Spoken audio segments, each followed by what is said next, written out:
Hey everyone, Chris here from Realridesharestories. On this channel, we do a lot of things within the rideshare industry, so if you're new here, make sure you hit that subscribe button and ring the bell for notifications. But before we get started, if you have a crazy Uber or Lyft experience, whether you're a passenger or a driver, record it, send it my way, and maybe we can feature you on the channel. All right, so today's video, I got a really good scenario on a what would you do in a situational thing that really kind of made me ponder about the differences of this possible scenario itself, and just shows the gray areas between black and white. But first, what I want to talk about real quick is I want to take up Dylan's example or push or whatever you might call it from the Rideshare Hub about helping to spread the word about how to protect your personal identity as a rideshare driver or a passenger who's watching this. And it's how to protect your personal number from getting into somebody that you didn't give your phone number to. So how this is happening is drivers are getting calls from their passengers on their personal phone number from a personal phone number, and it's not being given out by the driver to the passenger in any way, and yet drivers are getting calls from passengers. So how this is happening is it's through your voicemail. So when a passenger tries calling you, if you don't have a voicemail that's set up and it goes to voicemail and it says, "Hi, you have reached the phone number of," guess what? Now your phone number is just given out. So if somebody is looking for your number or fishing for it, and that's how they're getting it, guess what? Now they got your number. They can call you. They can use that, whatever it might be, for whatever reason. So if you have a voicemail that's not set up or has that greeting, change it immediately. Change it to, "Hey, this is Chris. I'm not here right now. Please leave your name, number, and a phone number where I could get back to you," or whatever it might be. But change your voicemail. Don't have it say the phone number, because that's how passengers are getting your personal phone number. And it's the same thing how drivers are getting passengers' phone numbers. So just take those steps to not do that. Currently, Uber and Lyft have third-party phone numbers. So if you as a driver or passenger try calling your driver or passenger, it is protected by a third-party number. So it'll pop up a different phone number than what you're using on the other person's phone. So it protects your number. So again, if you are using a voicemail that hasn't been set up or has that in it, change it immediately, just so you protect your personal identity a little bit more from people who are somebody you don't want to give your phone number to, or using it for any type of bad reason, whatever it may be. All right, so I just wanted to get that information out to you. Yeah. All right. Now next to the main topic, and that is the scenario that was put on my Facebook page. And this is from Amy. So thank you very much for this. She said that she got it from, or saw it on another page, but was asking how I would handle it. So here's the situation. Here's the scenario. And it's, again, like I said, from another driver or another page that she saw. So it was just had to cancel on a young lady who didn't have a car seat for her kid. She said, "Please, me and my kid's father just got into a fight. I told her sorry, but it's against the law." She burst into tears and headed back to the house, where I could hear a man yelling out the door. I told her to walk away from the house. Stuff like this sucks. I hope she's okay. I didn't think to tell her to suggest a ride with a car seat. And then Amy asked, how would I handle that kind of situation?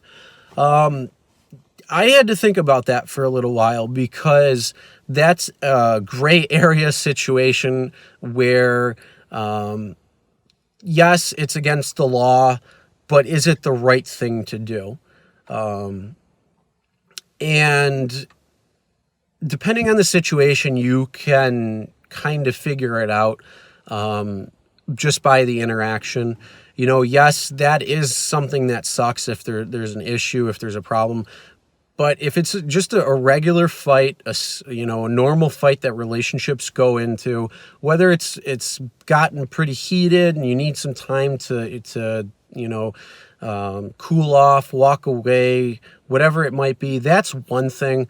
But in the case where there's actual imminent danger or possibility of danger, whether it be hitting and abuse or something along that line to the child, to the mother, to anybody in that situation, sometimes you might have to break the law. And how I would handle it is I would probably get them out of that situation if it was a imminent danger or the possibility of danger. Because stuff like that does happen.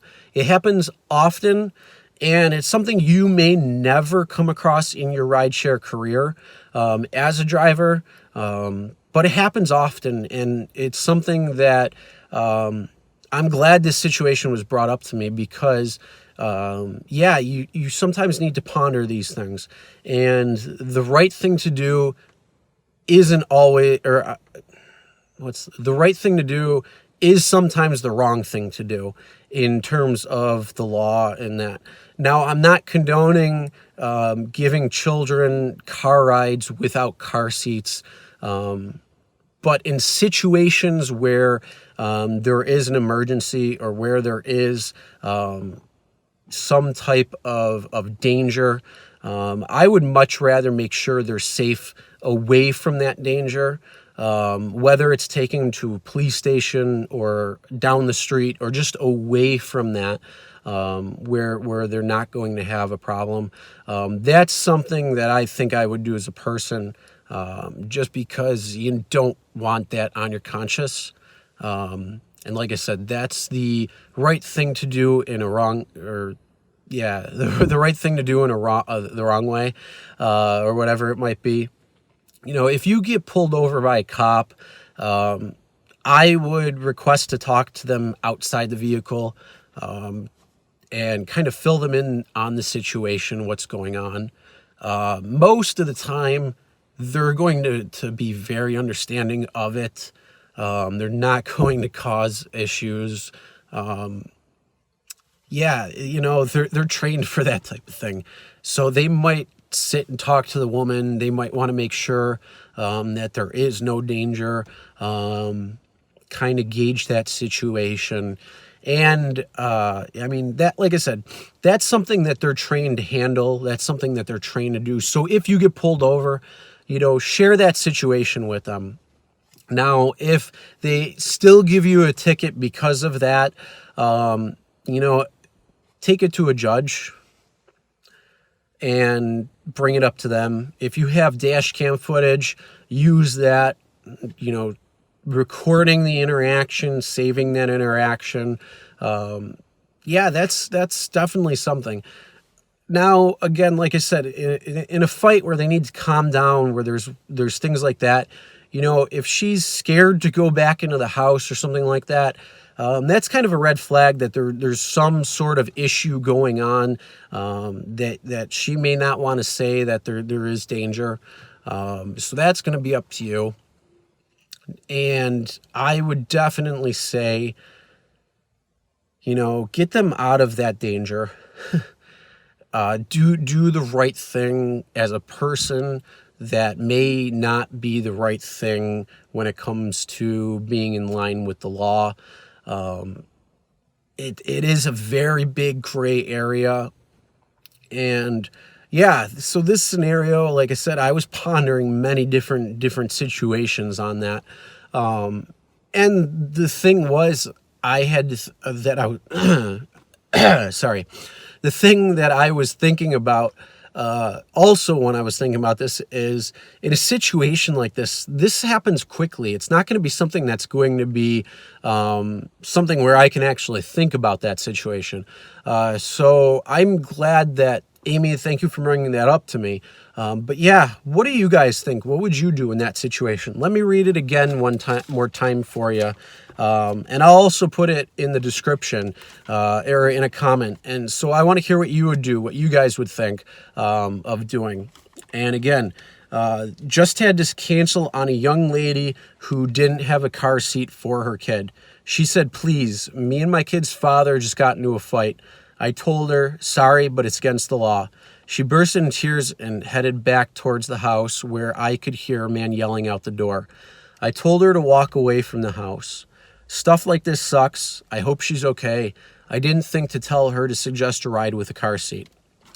Yeah, that's also another thing. You could suggest a ride with car seat that may have it. But again, if it's imminent danger or if there's danger that's going to happen, do you want to leave her alone? Or would you just even sit there and wait until a new car came to make sure nothing happened? That's another option. But yeah, what would you do? What do you think? Because like I said, something like this is great to ponder when you actually have the time to think about it. But in a situation where it's happening quickly, like this person didn't even think about offering that as an option and hoping that that person is okay, you know, it's definitely great to have that scenario in your mind in case something like that happens.